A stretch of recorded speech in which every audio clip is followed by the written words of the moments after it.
In the quiet corridors, under watchful eyes of day, leads a sentinel in red, a guardian in play, a fire alarm pull station, stark against the wall, a silent keeper of the peace standing tall.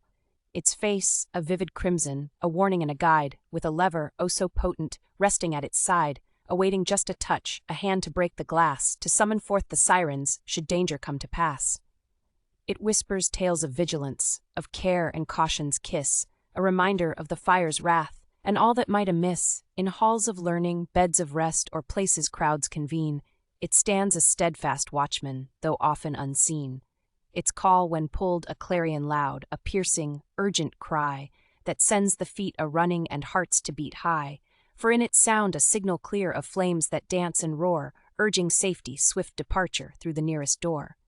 Yet in its silence beauty lies, a promise made to all, of safety's embrace, a preparedness for the fall, a testament to human care, to foresight's gentle hand, ensuring that, in times of trial, we together stand.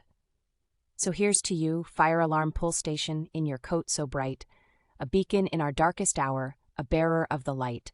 May your presence ever remind us of the strength in what we build, and the power of our unity when our hearts are filled.